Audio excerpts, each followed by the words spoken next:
greedy people. There are, hmm,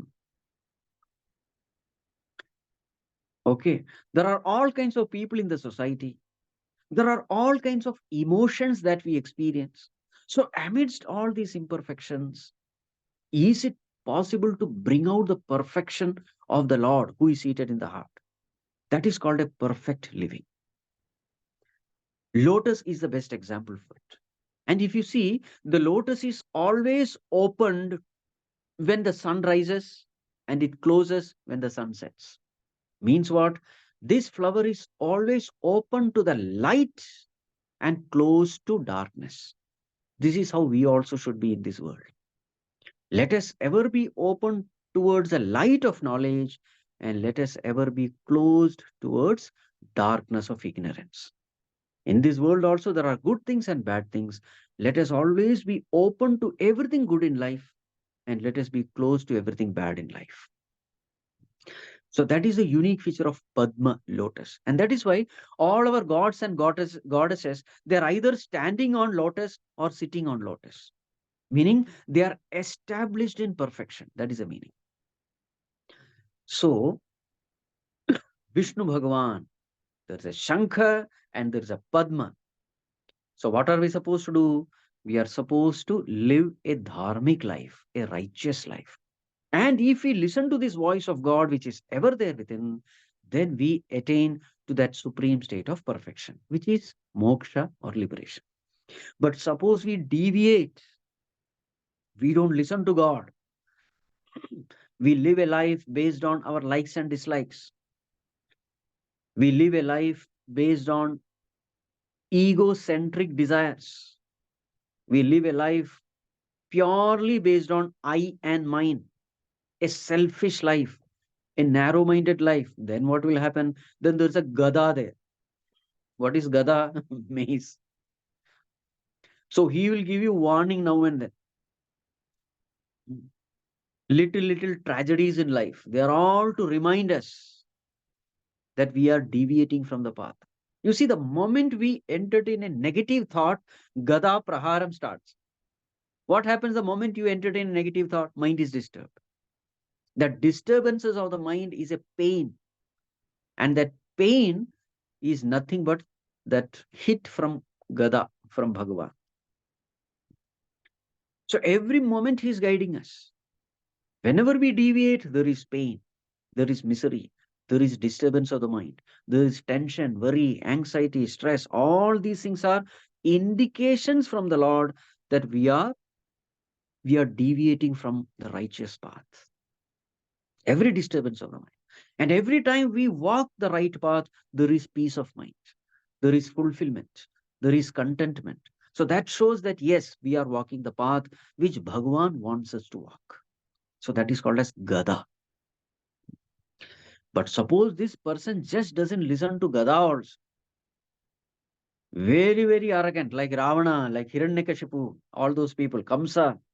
So then what happens? There is Chakra. Chakra is the final end. So there is Sama, Dana, Bheda, Danda. Sama, first is very peaceful way Bhagavan will tell you what is good for you. If you listen to it, wonderful, you are given lotus then and there. But then, if you don't listen, slowly, Bhagavan starts tightening the nuts and bolts, He starts giving more and more trouble, more and more difficulty, pain, suffering, so that we become more alert, vigilant, and correct ourselves.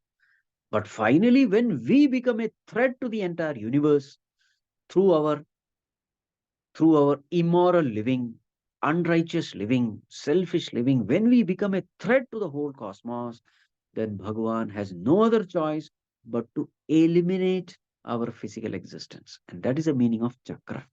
So, see how beautifully, externally, there is a beautiful God with four arms, but deep down, there is a philosophy there. So, when we are dealing with small children, you will have to tell the philosophy. I mean, you have to describe the beautiful form because small children, they will not understand anything else.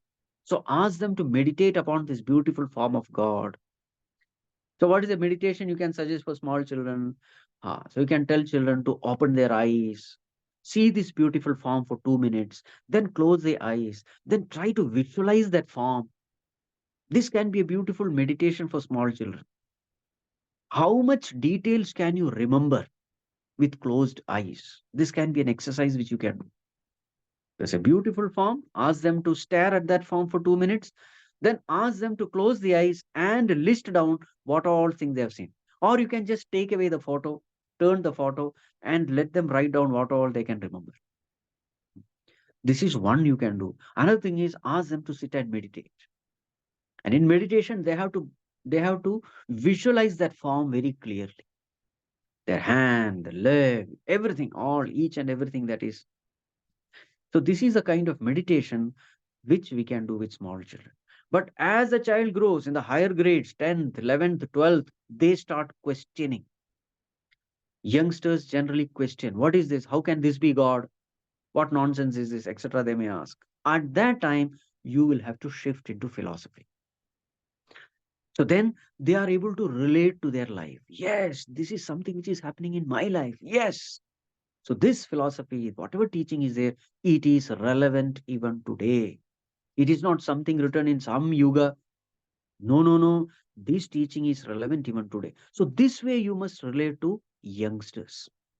So then they start revering these forms of gods and goddesses also. The spiritual message has to be given. The symbolic message has to be given. So now I will not take more time now because you have given me 4 questions. There are some questions, so I think I must start answering these questions so that we might have some more time for any extra questions. Question number 1. Samskaras are called purification rituals. Why are they needed and how do they help purify us? So, why do we need samskaras? How do these samskaras purify us? This is the question. So, first of all, we have to understand what is purification. When do we say that we are pure? And what is the sign of purity? This we must understand. You see, anything that makes the mind peaceful, that thing we call it pure. So, what is the sign of purification? Peace of mind is the sign of purification. Anything which disturbs the mind is impure. Anything which makes the mind peaceful is pure.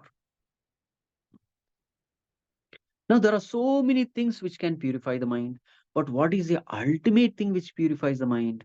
It is nothing but God. Because whenever we find that, whenever we think of God, whenever the mind meditates upon God, mind becomes peaceful. So, the most auspicious thing is nothing but God alone. Right? So, how to purify the mind? Meditate upon God and the mind becomes pure. How does the mind become impure? Whenever the mind is possessed with ego, the mind becomes impure. Because whenever we are egoistic, the mind becomes disturbed in so many ways. The mind becomes confused. The mind becomes deluded. So, to the extent we are possessed by the ego, we are deluded, we are disturbed, we are tossed up and down in life. We become a slave of the mind and senses.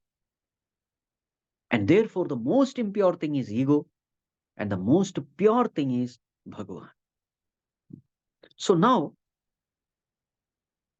all our samskaras, the various, rituals, Shodasha samskaras, etc., all these rituals are nothing but various stages in life. And in these various stages in life, we are trying to connect to God. We are expressing our gratitude towards God. We are remembering God. And that is why they are called as samskara. Samskara means Some means good. Good impressions. Actually, samskara means good impressions. So we are made to think of God, and with which good impressions are gathered in the mind. Right? Samskriti, Prakriti, Vikriti. These are all the terms in Sanskrit. Prakriti means that which is by nature. Vikriti means opposite. By nature, if you see, the mind is negative. By nature, any mind is negative. It is filled with kama, krodha, lobha, moha, mada, matsarya. A mind is filled with, agitations, anger, hatred, lust, greed. By nature, mind always thinks of negative things because that mind is identified with the body. And any mind which is identified with the body will always be negative. So, when we are thinking of God, at that time you will find that the mind becomes positive. Noble thoughts starts emerging in the mind. And that is when we truly feel peace, bliss, happiness, contentment. So therefore, all these samskaras which we have, it is only to purify the mind. And mind is purified whenever that mind is directed towards God. And all these rituals are nothing but occasions to remind us to remember God. If we can remember God without any samskara, that is the best thing. But at least during certain stages in life, if we can remember God, for a beginner, at least that is very good. So, this is the purpose. I hope I have answered this question.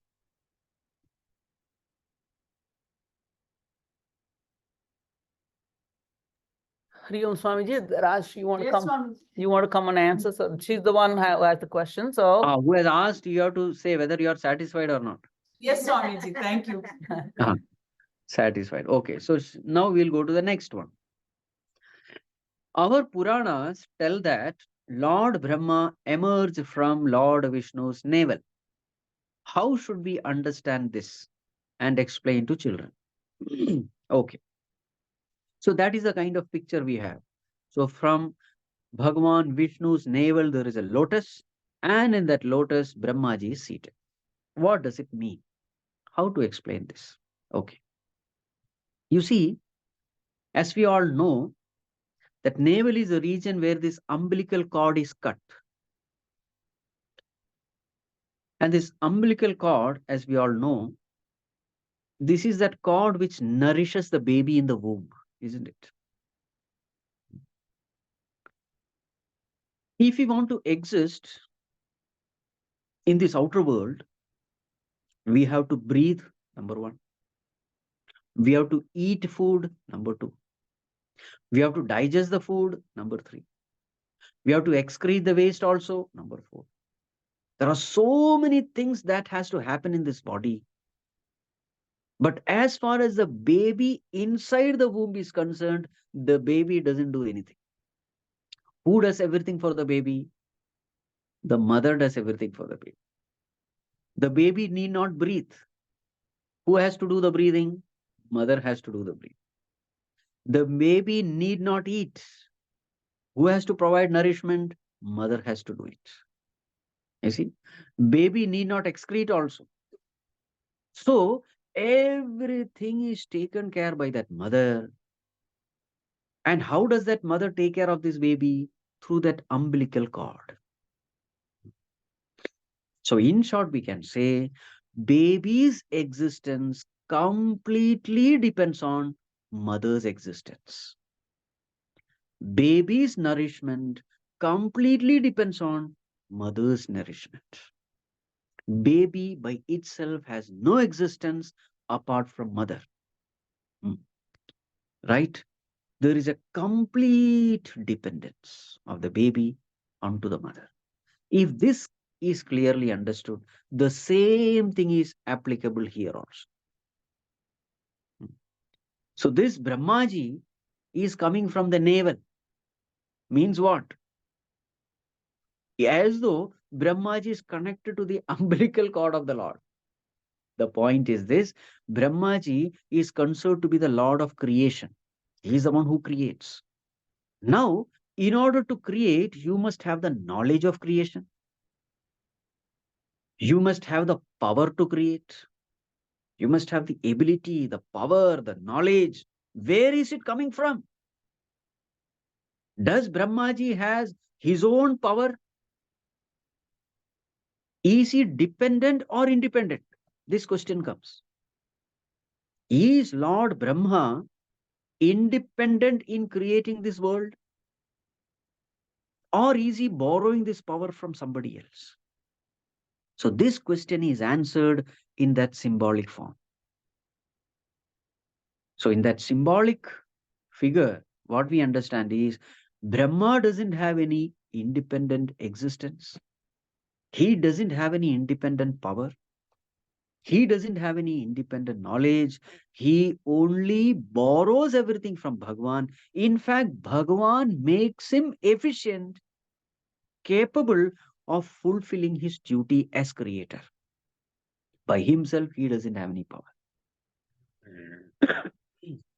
In fact, in Bhagavatam, there is such a discussion. Narada Rishi is a mind-born son of Lord Brahma. So one day, the son asked father, Naraji asked Brahmaji, "Oh father, I find that you are the creator of this universe. Are you really the creator? Or is there somebody else who is empowering you to create?" So then Brahmaji says, "No, no, my dear son, I don't have any powers. All the powers are given to me by that Supreme Vishnu. I am just an instrument in his hands." This is what Brahmaji says. This discussion comes in Bhagavad. So this is beautifully represented in that form. So Lord Brahma is seen to be seated on lotus. Now sitting on lotus means what? Sitting on perfection, established in the reality, abiding in the self, remembering God. That is the meaning sitting upon lotus. So even in Bhagavatam itself, the first verse, if you say, Janmadhyasya yatonvayad itaratah chartheshu bhitnyaswarat tene brahma hridaya adi kavaye. There's a statement. That Supreme Lord who empowered Lord Brahma in creation. That line comes. So, in order to make this point very clear through a pictorial form, we have that beautiful form, that Brahma coming out, exists sitting on a lotus, and that lotus, it is coming from the navel of Bhagavan Vishnu.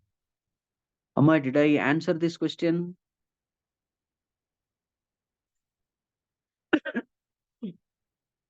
Swamiji, I have a follow-up question for that. Ah. Now, Brahma, Vishnu, Shiva are all Ishvara Tattva. Hmm. They are all this, are they all? It almost seems like Vishnu is as the above Brahmaji.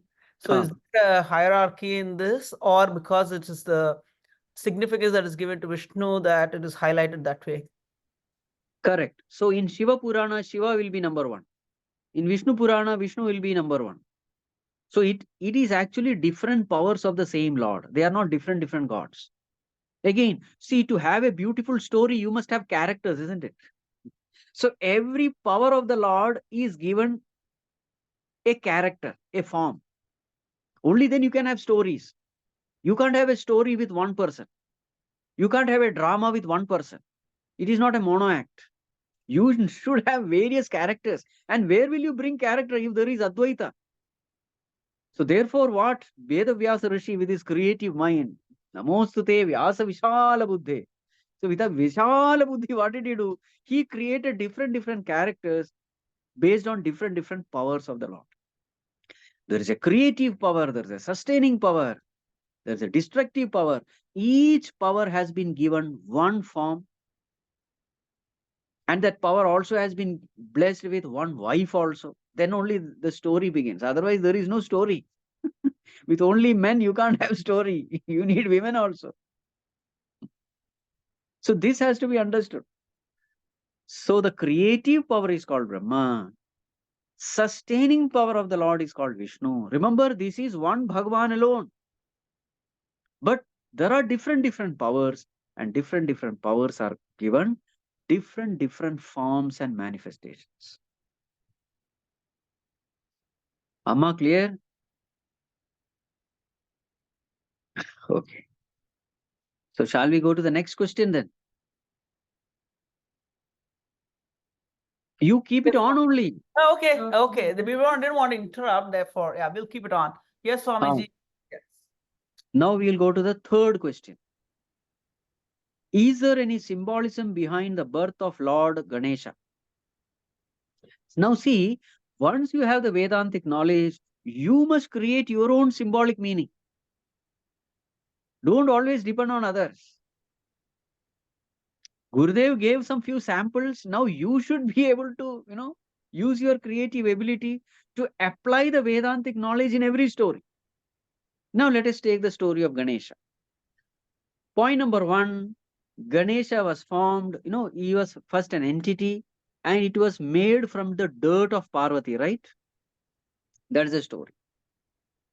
So from that body, Mother Parvati took some dirt, and with that dirt, this entity was made. The entity which later became Ganesha. So then what happened? Then Parvati Amma went for some taking bath or something. And this entity was infused with life. And this entity was asked to remain guard outside. I'm going for a bath. Don't allow anyone to come in. Stand outside. Guard the place. Okay. Then what happened? Lord Shiva comes. Then this entity does not allow Bhagavan to enter. Bhagavan becomes angry. And then Bhagavan chops his head off. And there is a hue and cry. Parvati comes and cries or something like that. Then Bhagavan Shiva goes somewhere. Some elephant was there. He chopped the head of that elephant and put it on top of this body. And thus we have Ganesh. I hope this is a story, right? Yes. Now let us start trying to see from a Vedantic angle. So, statement number one, this entity was made from the dirt of Parvati. What does it mean? Dirt is nothing but matter. See, this story of Ganesha is the story of all of us. What is this body, mind, intellect? Nothing but matter. Matter is nothing but dirt. Prakriti, made of Pancha Mahabhutas. Air, space, air, fire, water, earth. Pancha Mahabhutas. So, this BMI, body, mind, intellect, is nothing but dirt. The life infused is that Shiva, the pure consciousness. It is that pure consciousness which enlivens this body, this matter. Otherwise, this matter is nothing but dirt, nothing but dust. Hmm. So, Parvati makes this. Parvati, why? It is Prakriti. Prakriti is matter. So, she makes this form, infuses it with life, and now a responsibility is given to that entity. In the same way, we are all given responsibilities in this world. We all have our responsibility, family responsibility, professional responsibility. Then what happened? Somewhere we forgot God and we thought that we have independent existence and we became arrogant. Sense of doership, sense of enjoyership. To such an extent that we now ask, I exist, but where is God? God doesn't exist. To such an extent we became arrogant. Actually speaking, God alone exists. Actually speaking, life, sentiency principle belongs to God alone, of this pure consciousness alone. But our condition is we say we exist, but God doesn't exist. Now that is called as arrogance.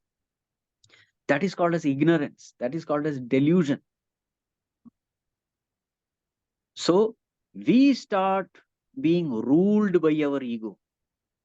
That is our life. constantly disregarding God, disobeying God, ignoring God. And this is what that entity does to Lord Shiva also. Disobeying Lord Shiva means what? Ignoring Lord Shiva. Living a life of living a life ruled by ego.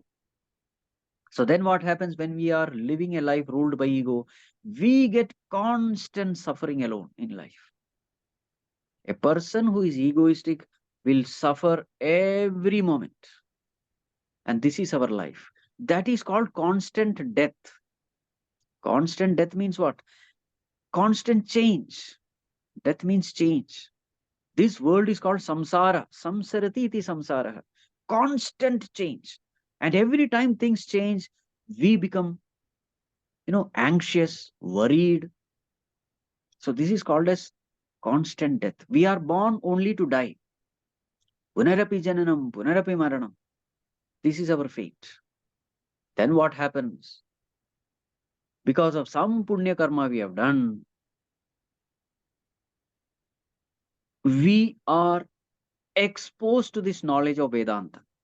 That is called as chopping the head and putting that elephant head.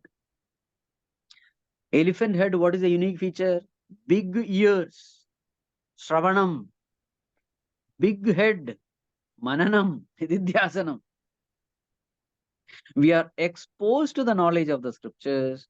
We listen to the knowledge of the scriptures. And then we come to know that, oh, there is a purpose in life. The purpose in life is not to settle down in this world with family, children, grandchildren. No, no, that is not the purpose. There is a higher purpose. And what is a higher purpose? The higher purpose is to realize God and be free from this birth death cycle. There is a higher purpose.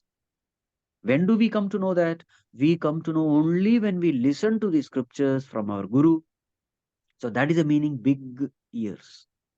And then we contemplate, we think on over it. Whatever is said in the scriptures, is it right? Then when we relate to our experience, we find that it is absolutely right. All my misery is because of my own ignorance of the self. All my misery is because of the ego. All my misery is because of God forgetfulness. And then, so that is called a head. You think, you contemplate, you meditate upon it. You try to relate your experience with whatever is heard from the scriptures. Then you develop that understanding. And once that understanding is developed, you start living that knowledge. And how do you express it? Express this knowledge, the trunk. The elephant trunk, it is said, it can uproot a huge tree also, and it can pick a small needle also with that trunk. In the same way, we are able to handle all kinds of situations with this knowledge.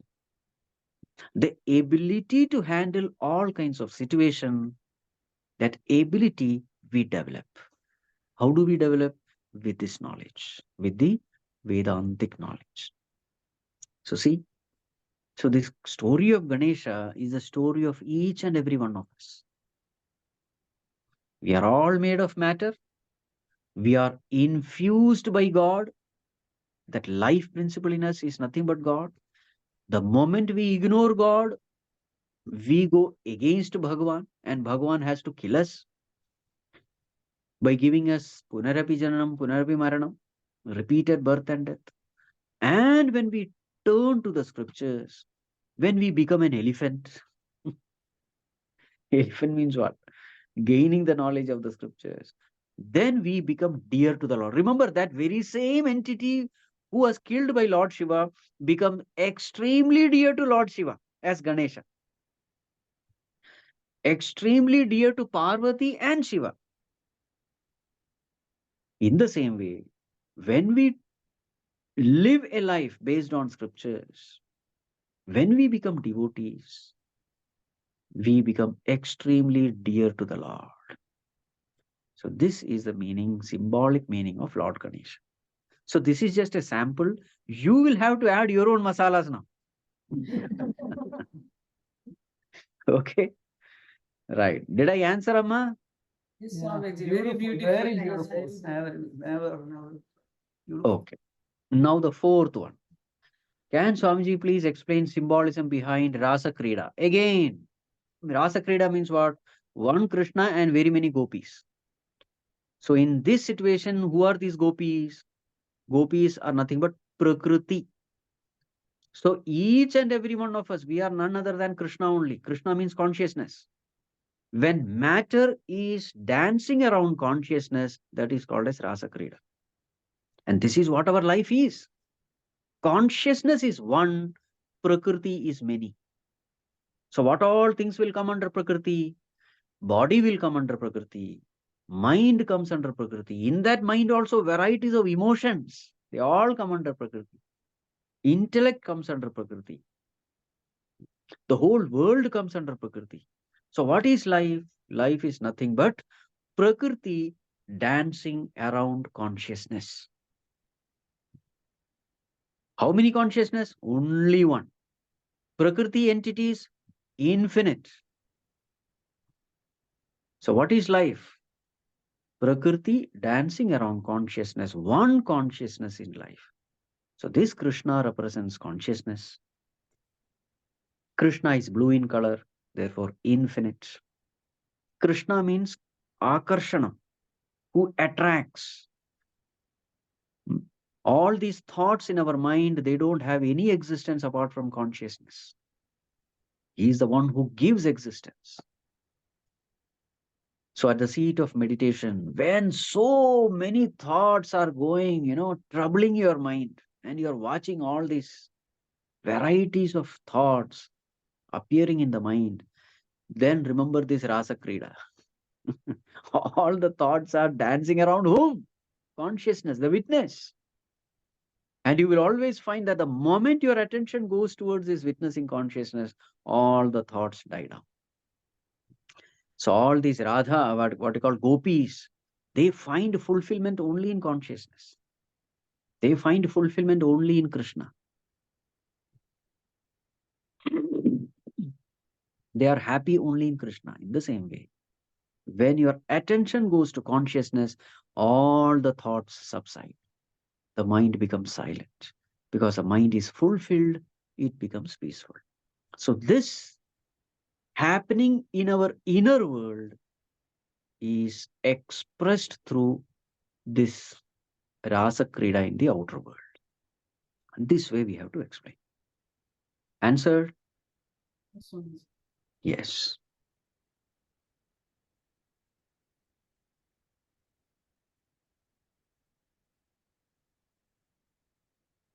Any other questions?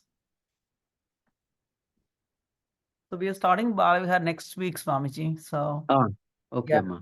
so this year we took up this topic. It has been wonderful. It'll be a journey. It'll be a discovery that we all have to, as Bhagavad Gita teachers, have to spend a little bit more time during each one of our study group sessions to delve more so that we can, again, give the best to the kids, whatever we little bit know. Yes, yes. Any other thoughts? Anybody would like to express any thoughts? Right. Nothing. Everyone's smiling, so they're happy. They're happy. Thank you so much for your time, Swamiji, and I'll connect with you offline. Thank you so much, and we seek your blessings for a great year. And we're also looking forward to having you soon back in Kansas. They all Yes, have been asking, did you get the date from Swamiji? Did you get this date? This is the same question I get all the time. So we hope to see you soon, Swamiji, in person. Yes, Amma. Thank you so much. Hari Om. Always. Hari Om. Om Sarve Bhavantu Sukhinah Sarve Santu Niramayaah Sarve Bhadrani Pashyantu Ma Kasyid Dukha Bhag Bhavet Asato Ma Sadgamaya Tamaso Ma Jyotirgamaya Mrityorma Amritam Gamaya Om Purnamadav Purnamidam Purnat Purnamudachyate Purnasya Purnamadaya Purnamevavachishyate Om Shanti Shanti Shanti Hari Om Shri Gurubhyo Namaha Hari Om Hari Om. Hari Om, Swamiji. Hari Om Ji Hari Om. Thank you so much. Okay.